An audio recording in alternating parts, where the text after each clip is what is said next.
Here are top 3 best films that talks about racism. Number 1. Get Out. Chris Washington agrees to meet the family of her girlfriend, Rose Armitage. At the family's countryside of the state, Rose's parents, neurosurgeon Dean and hypnotherapist Missy, greet Chris very normal. Later that night, Rose's brother, Jeremy, made unsettling comments about African Americans over dinner. Further, Chris notices the housekeeper Georgina and the groundskeeper Walter are oddly compliant. Later that night, Chris couldn't sleep, so he went outside to smoke. But when he's about to light his cigarette, he suddenly saw Walter running from the forest towards him, and Georgina staring cross-eyed at her own reflection at the mirror door. Missy catches Chris as he goes inside the house and talks to him into a hypnotherapy session to cure his smoking addiction. In a trance, Chris recounts the death of his mother that was involved in a hit and run when he was a child, and then he sinks into a void that Missy calls the sunken place. Then later, he fell asleep. He awakens believing he had a nightmare, but realizes that cigarettes now revolt him. Walter apologizes for having disturbed him and confirms that Chris was in Missy's office. At the Armitage's annual get-together, several wealthy white people are interested in Chris, admiring his physique. Jim Hudson takes particular interest.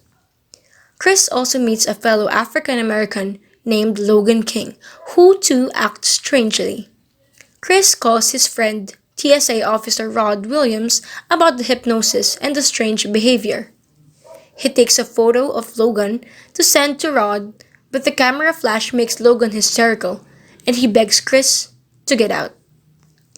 Others restrain Logan, claiming that he was having a seizure.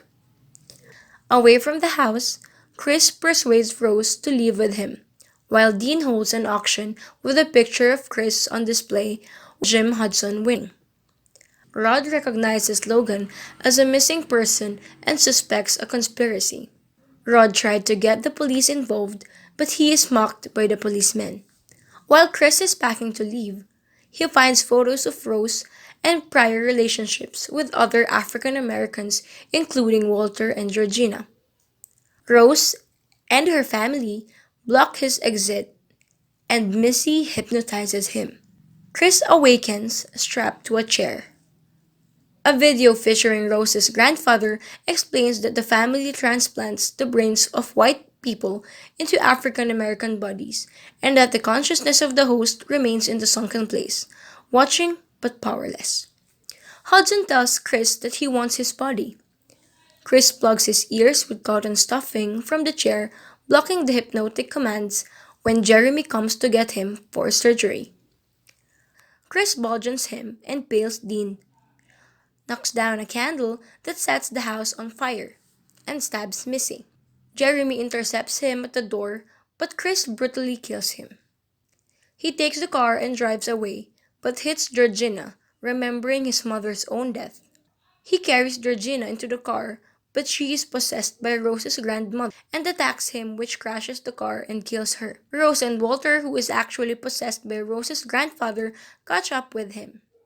Chris awakens the real Walter with a phone flash, which takes Rose's rifle and shoots her, then kills himself.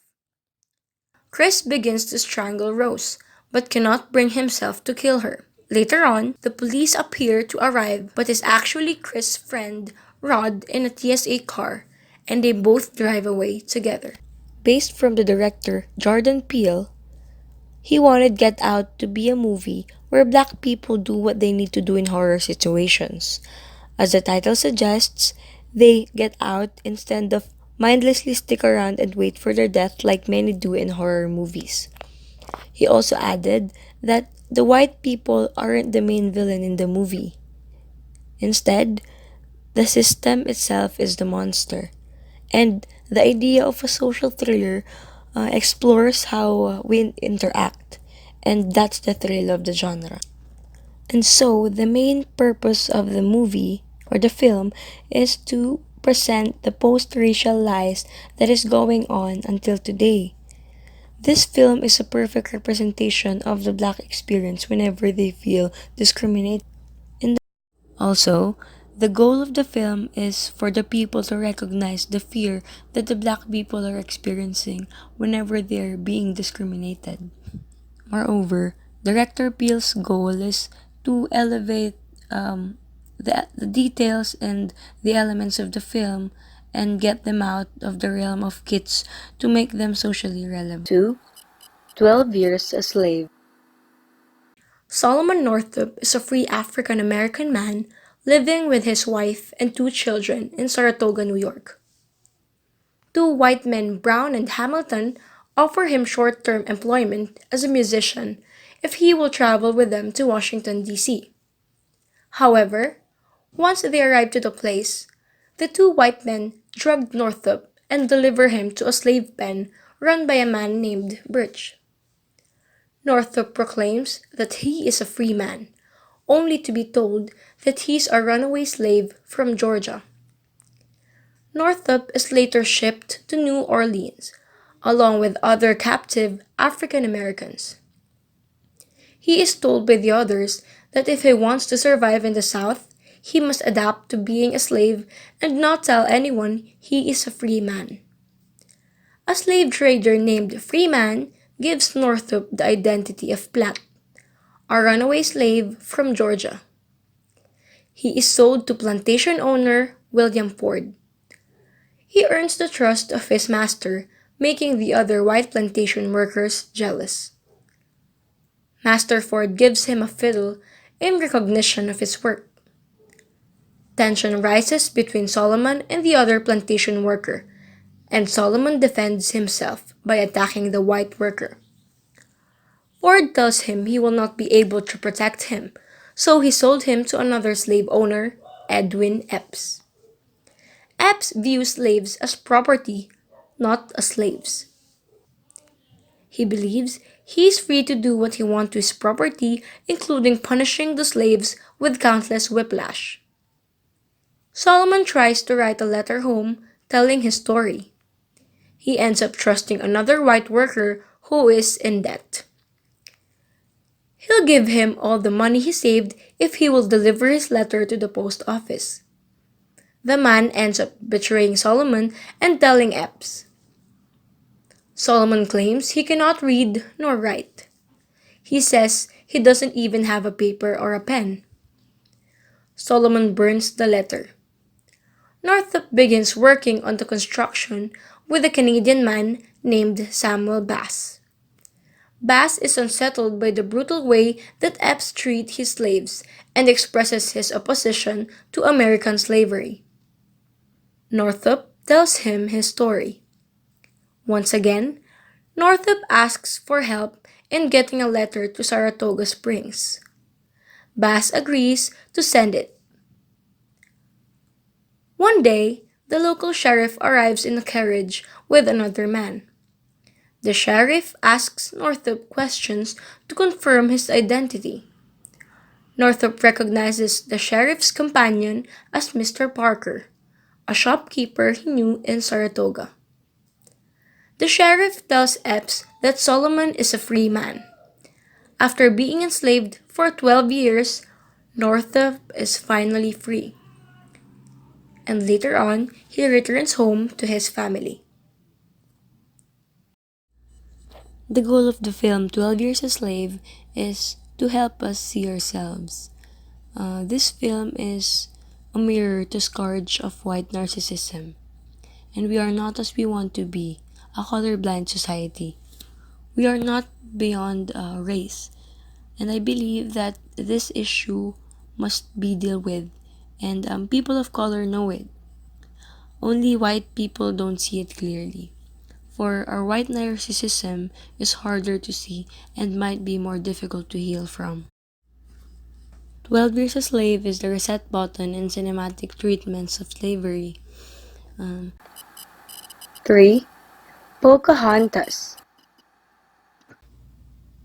In 1607, just as a new age of exploration has begun, A group of British adventurers led by the greedy governor of the Virginia Company, John Ratcliffe, and including a fearless soldier named John Smith, have set sail for the New World aboard the Susan Constant, seeking gold and other treasures.